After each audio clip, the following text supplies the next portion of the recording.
తిరిగి BCN news కి స్వాగతం. కాకినాడ ఎస్డీపీఓగా ఐపీఎస్ అధికారి మనీష్ దేవరాజ్ పాటిల్ బాధ్యతలు చేపట్టారు. ఇప్పటి వరకు ఇక్కడ పనిచేసిన రఘువీర్ విష్ణును హెడ్ క్వార్టర్స్ కు బదిలీ చేశారు.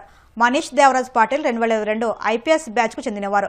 విశాఖపట్నం గ్రేహౌండ్స్ కమాండర్ గా పనిచేస్తున్న ఆయనను బదిలీలో భాగంగా కాకినాడ ఎస్డీపీఓగా నియమిస్తూ ప్రభుత్వం ఉత్తర్వులు జారీ చేసింది. బాధ్యతలు చేపట్టిన అనంతరం కాకినాడ సబ్ డివిజన్ పరిధిలో ఉన్న పోలీసు అధికారులతో ఆయన సమావేశం నిర్వహించారు. తిరుపతి జిల్లా గూడూరు నియోజకవర్గం తెమ్మసముద్రం గ్రామానికి చెందిన క్రీడాకారిణి మానస శ్రీకాకుళం జిల్లా పలాసలో జరిగిన రాష్ట్ర స్థాయి జూనియర్ టెన్నికాయిడ్ పోటీలలో విజయం సాధించింది. ఈ నెల 31న చెన్నైలో జరగనున్న జాతీయ స్థాయి టెన్నికాయిడ్ పోటీల్లో పాల్గొంటున్న సందర్భంగా ఎమ్మెల్యే సునీల్ కుమార్ ఆమెను అభినందించారు. ఈ సందర్భంగా ఎమ్మెల్యే మాట్లాడుతూ మానస జాతీయ స్థాయిలో కూడా రాణించి గూడూరు కీర్తి ప్రతిష్టలను పెంపొందించాలని అభిలాషించారు. ఉమ్మడి నెల్లూరు జిల్లా టెన్నికాయిడ్ అసోసియేషన్ అధ్యక్షులు శ్యామన్నకి, అలాగే ఉపాధ్యక్షులు కోటేశ్వరరావు గారికి, అలాగే జాయింట్ సెక్రటరీ భాస్కర్ గారికి, అలాగే ముఖ్యంగా ఈరోజు 11/12/2005లో పలాస శ్రీకాకుళంలో జరిగినటువంటి స్టేట్ లెవెల్ టెన్నికాయిడ్ పోటీల్లో పాప మానస 2వ స్థానం వచ్చినందుకు అమ్మాయికి మనస్ఫూర్తిగా కంగ్రాచులేషన్ తెలియజేస్తున్నా. అట్లాగే అమ్మాయి గ్రామం నా కాన్స్టిట్యున్సీ తిమ్మసముద్రం, అట్లాగే కావల్లో చదువుతుంది పాప. అట్లాగే ముఖ్యంగా ఈ నెలాఖరు 31వ తేదీ నుంచి చెన్నైలో జరిగే జాతీయ టెన్నికాయిడ్ అసోసియేషన్ సంబంధించినటువంటి పోటీల్లో ఆ పాప పాల్గొనడానికి. ఖచ్చితంగా అక్కడ కూడా గూడూరుకి మంచి పేరు తేవాలని మనస్ఫూర్తిగా కోరుకుంటూ, అలాగే ఆ అమ్మాయికి కోచింగ్ ఇచ్చినటువంటి కోచర్స్ కి, భాస్కర్ కి మనస్ఫూర్తిగా హృదయపూర్వకంగా ధన్యవాదాలు తెలియజేస్తూ అమ్మాయికి మరొకసారి ఆల్ ది బెస్ట్ తెలియజేస్తూ చిత్తూరు జిల్లా పొంగనూరు నియోజకవర్గం సోమల మండలం చిన్న సోమలలో సంక్రాంతి సంబరాలు అంబరానంటాయి. బుధవారం కనుమ పండుగ ఘనంగా నిర్వహించారు. రాత్రి 10 గంటల తర్వాత గ్రామ సమీపంలో వెలిసిన బోయకొండ గంగమ్మ, విరూపాక్షి మారమ్మ, నడివీధి గంగమ్మ ఆలయాల వద్ద పొంగళ్లను సమర్పించి పూజలు చేశారు. ఈ సందర్భంగా ఆలయాల వద్ద మిరుమిట్లు గొలిపే విద్యుత్ దీపాలు, పూల అలంకరణలు గ్రామస్తులను ఆకట్టుకున్నాయి.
తిరుపతిలో టీమిండియా యువ క్రికెటర్ నితీష్ కుమార్ రెడ్డి సందడి చేశారు. Andhra cricket association infrastructure chairman Vijay ఆహ్వానం మేరకు తిరుపతిలోని క్రికెట్ క్రీడాకారులు, అభిమానులతో ఆయన ముచ్చటించారు. అనంతరం నితీష్ మీడియాతో మాట్లాడారు. ఆస్ట్రేలియా గడ్డపై సెంచరీ సాధించడం మంచి అనుభూతినిచ్చిందన్నారు.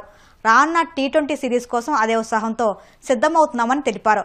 ఆంధ్రప్రదేశ్ నుంచి మరింత మంది క్రీడాకారులు రావాలని కోరుకుంటున్నానని, విరాట్ కోహ్లీ నుంచి తన స్ఫూర్తి పొందినట్టు తెలిపారు.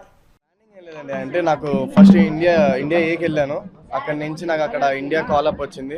ఎలా తప్పకుండా మన ఆంధ్ర నుంచి ఒక ప్లేయర్ ఆడుతున్నాడు అంటే తప్పకుండా మంచిగా ఆడాలి, ఇంకా చాలా మంది ప్లేయర్స్ రావాలని కోరుకుండేది నాకు. అండ్ నేను బాగా ఆడితేనే అది అవుతుందని భావించాను. అండ్ బాగా ఆడడం వల్ల చాలా హ్యాపీగా ఉన్నాను. ఇంకా బాగా ఆడితే మన ఆంధ్ర నుంచి ఇంకా మంచి ప్లేయర్స్ వస్తారని భావిస్తాను. చాలా బాగుందండి. అంటే చిన్నప్పటి నుంచి ఇండియన్ టీమ్ ఆడుతుంటే మ్యాచెస్ చూసినప్పటి నుంచి నేను వెళ్ళి ఆడడం అండ్ అక్కడ సెంచరీ కొట్టడం అండ్ చాలా హ్యాపీగా ఉంది.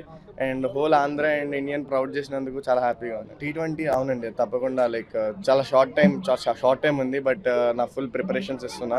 లాస్ట్ సిరీస్లోనే ఎలా అయితే బాగా ఆడానో నా 110% ఈ సిరీస్లో కూడా ఇస్తాను అండ్ మన ఆంధ్రాకి మంచి పేరు తెప్పిస్తాను. ఛాంపియన్స్ ట్రోఫీ ఇంకా లిస్ట్ రాలేదు, బట్ వస్తే మాత్రం నా 110% ఇండియన్ టీంకి ఇస్తానండి. ఏం లేదండి, నేను ఆడుతున్నా అంటే మీరు కూడా ఆడగలరు, ఒకటే. నేను ఇంతకు ముందు వరకు ఆడలేదు, కొంతమంది ఆడారు, బట్ ఇంకా మనం ఎప్పుడైతే 100s ఇంకా మంచి పర్ఫార్మెన్స్ చేస్తామో అప్పుడు యువ క్రికెటర్స్కి ఇంకా మనం కూడా ఆడొచ్చు అని ఒక బిలీవ్ వస్తుంది. అది ప్రూవ్ చేద్దామని అనుకున్నా వాళ్ళకి అదే బిలీవ్ వస్తుంది, వాళ్ళు ఆడతారు. ప్రిపరేషన్లో అయితే చేంజ్ ఉంటుంది, ప్రాక్టీస్ వేలో చేంజ్ ఉంటుంది. అది ఇప్పుడు వైజాగ్ వెళ్ళిన తర్వాత చేంజెస్ అనేది చేసుకుంటా అండ్ వీళ్ళని తొందరగా T20 ఫామ్ని మళ్ళీ తెచ్చుకుంటాం. ఇంతకుముందు కేఎస్ భరత్, నేను ఆడుతున్నప్పుడు కేఎస్ భరత్ గారు, హనుమ విహారీ వీళ్ళందరూ ఆడారు. వాళ్ళని చూసి నేను స్ఫూర్తి తెచ్చుకున్నా, వాళ్ళతో ఆడాను. ఎంఎస్కే ప్రసాద్ అయినా అవ్వచ్చు, వేణుగోపాలరావు అయినా అవ్వచ్చు, వాళ్ళని చూసి నేను ఒకరోజు ఆడాలని అనుకున్నాను అండ్ ఆడుతున్నందుకు చాలా హ్యాపీగా. ఇన్స్పిరేషన్ విరాట్ కోహ్లీ అండి, చిన్నప్పటి నుంచి అతను ఐడలైజ్ చేసుకొని వచ్చాను. ఏమండి నాకైతే ఐడియా లేదు, బట్ ఇంకా నేను ఇప్పుడు కొత్తగా వచ్చాను కాబట్టి నేను నా టీంలో నా ప్లేస్ని తీసుకోవాలనుకుంటున్నాను. దాంట్లో హ్యాపీగా కదండి. పార్వతీపురం మన్యం జిల్లా కొమరాడ మండలంలోని కొత్తవలస గ్రామంలో ఏనుగుల గుంపు సంచారం ప్రజలను భయాందోళనకు గురి చేస్తుంది. గ్రామ సమీపాల్లో పంట పొలాల్లోకి చొరబడి నాశనం చేస్తున్నాయని రైతులు ఆవేదన వ్యక్తం చేస్తున్నారు. అటవీ శాఖ అధికారులు స్పందించి ఏనుగులను అటవీకి లేదా జూకు తరలించే ఏర్పాట్లు చేయాలని ప్రజలు, రైతులు డిమాండ్ చేస్తున్నారు. వార్తలు ముగించే ముందు ముఖ్యాంశాలు మరొక్కసారి. కూటమి ప్రభుత్వ పాలనలో రాష్ట్రం అభివృద్ధిలో ముందుకు దూసుకెళ్తుంది. మరో 2 నెలల్లో మహిళలకు ఉచిత బస్సు ప్రయాణం పథకం అమలవుతుందన్న మంత్రి రాంప్రసాద్.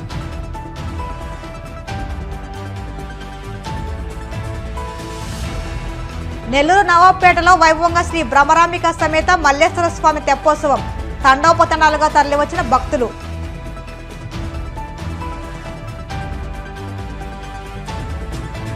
మహిళలకు రక్షణ కల్పించడంలో కూటమి ప్రభుత్వం పూర్తిగా విఫలమైంది. విమర్శలు గుప్పించిన మాజీ మంత్రి ఉషశ్రీచరణ్. వాడపల్లి వెంకన్న ఆలయంలో ప్రత్యేక పూజలు. మంగళవాద్యాల నడుమ శ్రీ స్వామి అమ్మవార్లకు మేలుకొల్పు సేవ, ఐశ్వర్యలక్ష్మి హోమం. ఈ వార్తలు ఇంతటితో సమాప్తం. మరిన్ని వార్తల కోసం BCN digital YouTube channel, Facebook పేజీని ఫాలో అవ్వండి. అప్డేట్ వార్తల కోసం ప్లీజ్ సబ్స్క్రైబ్.